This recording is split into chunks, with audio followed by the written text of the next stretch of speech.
कानपुर उत्तर प्रदेश व्यापार मंडल अखिल भारतीय हमारा समाज पार्टी एवं वैश्य महासंगठन के संयुक्त तत्वाधान में कश्मीर में निर्दोष तीर्थयात्रियों की निर्मम हत्या के विरोध में आतंकियों का पुतला दहन करके आक्रोश प्रकट किया गया और सरकार से अपील की गई कि अब बस और आर पार की लड़ाई में पाकिस्तान द्वारा प्रायोजित आतंकवाद का समूल नाश किया जाए।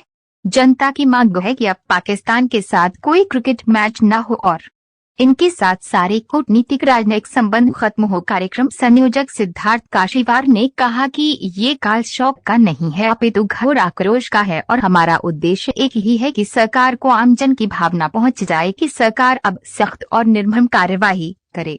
कमलजीत सिंह बग्गा ने कहा कि 140 करोड़ भारतीय इस समय तीव्र क्रोध में उबल रहा है। ये आतंकी पिशाच हैं और निर्दोष तीर्थयात्रियों को मारने वाले को कैसी रहम या दया, इनकी एक ही सजा है, सजा-ए मौत। हमारा समाज पार्टी के रमेश गुप्ता ने कहा कि अब आमजन ऐसी दुर्दांत घटना को नजरअंदाज नहीं कर सकती। नरेश कठेरिया ने कहा कि मोदी जी, अमित शाह जी एवं अजीत डोभाल तक संदेश जाए कि अब सर्जिकल स्ट्राइक की तरह अब अंतिम प्रहर करके पुण्य स्तनाबूत करने का समय है।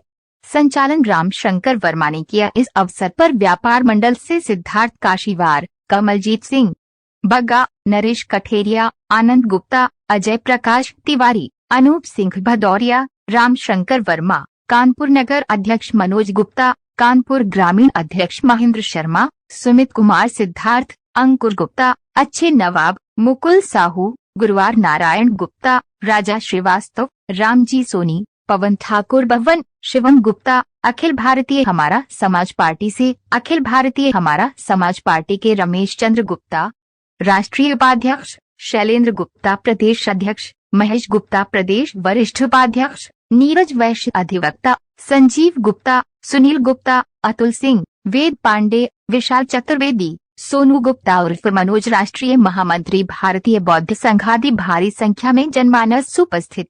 अभी जो यात्री जा रहे थे तीर्थयात्री, उनको आतंकवादियों ने घेर के पहले तो उनकी बस उनके रुक के उन्होंने यात्रियों को मारा। चलिए सौभाग्यवश 40 लोग बच गए और 9 लोग उसमें मारे गए, लेकिन उनका जो प्लान था, उनकी जो पूरी उनकी वो थी कि किसी भी तरीके से 50 के 50 लोग मारे जाएं, लेकिन वैसा हो नहीं पाया क्योंकि जब वहाँ पे जो भी लोग थे वो अपना छुपके ये सब हो क्या रहा है। हम लोग पाकिस्तान जैसा एक बर्बाद मुल्क जिसके पास ना खाने को, ना पीने को, ना व्यापार, ना कुछ, उसके पास केवल और केवल उसकी एक आतंकी सेना है जो आतंकवाद को हर तरीके से पोषित कर रही है। पूरा विश्व जानता है कि आतंकवाद का एक ही केंद्र है, वो है पाकिस्तान। उसके बावजूद उसके ऊपर कोई कार्रवाई नहीं होती है। लेकिन हम हिंदुस्तानी अपनी सरकार को, अपने यशस्वी प्रधानमंत्री आदरणीय नरेंद्र मोदी जी को आम जन का संदेश देना चाहते हैं कि अब वो निर्ममता से, कठोरता से, बिना सोचे समझे अब इन लोग इन आतंकवादियों की कमर तोड़ें। इनकी केवल एक ही सजा हो, इनको गोली मारी जाए, इनको सजाए मौत दी जाए, ना इनको गिरफ्तार किया जाए, ना इनका कोई अधिकार, ना इनका कोई मानव अधिकार। जब ये इतने निर्मम हो सकते हैं तो उससे निर्मम हमारी सरकार को बनना पड़ेगा। हमारा यही संदेश था। आज हम लोगों ने कश्मीरी आतंकवादी का पुतला दहन किया, केवल एक संदेश सरकार को देने के लिए कि जनता पूरी तरीके से उनके साथ है, मनसा वाचा कर्मा भाव से, मन से, वचन से, कर्म से।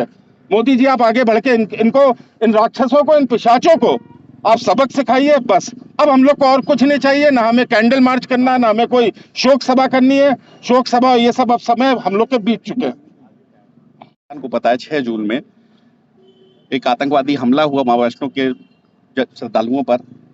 तो हम सबका कहना यही कि टिट फॉर टैट, जैसे कुछ ऐसा, जिस तरह से निर्मम हत्या उन लोगों ने हमारे यहाँ श्रद्धालुओं की, कोई भी किसी भी कारण से ऐसे व्यक्ति को छोड़ना नहीं चाहिए। कायदे में सर्च ऑपरेशन करके अब तक तो सबको मार गिरा देना चाहिए था। हमारी सरकार को यही चाहिए था। 140 करोड़ जनता ने जिस तरह से नवनिर्वाचित सरकार को चुना है, तो आगे से ये आशा करेंगे इस तरह की घटनाओं की पुनरावृत्ति ना हो। करोड़ जनता का आक्रोश है ये पुतला दहन नहीं है। ये आज पूरे भारतीय अंदर से गुस्सा फूट रहा है। सहन करने की भी कोई सीमा होती है। आज तीर्थयात्री तीर्थ यात्रा के लिए जा रहे हैं, वैष्णो माता के दर्शन के लिए जा रहे हैं बिना किसी और हमारी सरकार जो कि पूरी की पूरी निष्ठावान सरकार है, पूरे देश ने सरकार को चुना है और हम मोदी जी से और अमित शाह जी से और जी डोभाल जी से ये विनम्र निवेदन करते हैं पूरे आक्रोश के साथ कि इन आतंकवादियों को इन्हीं की भाषा में जवाब दिया जाए और इनको नेस्ता नाबूद किया जाए। वजह से हुआ है कि हमारे जो श्रद्धालु माँ वैष्णो देवी के दर्शन करने जा रहे थे बस के द्वारा, वहाँ निर्मम आतंकवादियों के द्वारा एक विश्वासघात करके एक मतलब चोरी से हमला करके उनकी 9 लोगों की, जिसमें एक 2 साल का बच्चा भी शामिल है, 9 लोगों की निर्मम हत्या कर दी गई और बस जा करके खाई में गिरा दी। तो मैं माननीय इस देश के यशस्वी प्रधानमंत्री, तीसरी बार नवनिर्वाचित हुए श्रीमान नरेंद्र मोदी जी से, गृह मंत्री श्रीमान अमित शाह जी से और हमारे रक्षा सचिव अजीत डोभाल जी से हम विनम्र बड़े आदर और सम्मान के साथ निवेदन करते हैं कि जैसे उन्होंने पूर्व में सर्जिकल स्ट्राइक करके पाकिस्तान के अंदर घुस करके इन आतंकवादियों को मारा था, वैसे ही एक बार पुनः फिर इनको जो है इनका नेस्त नाबूद करने की इनकी घड़ी आ गई है। और क्योंकि एक ऐसा देश जो कटोरा लिए पूरी दुनिया में घूम रहा है, जिसको खाने का ठिकाना नहीं है, वो हमारे देश को तोड़ने की साजिश रच रहा है, कायरतापूर्ण हमारे सम्मानित नागरिकों को, श्रद्धालुओं को मार रहा है। ऐसे इसको जीने कोई अधिकार नहीं इन आतंकवादियों को।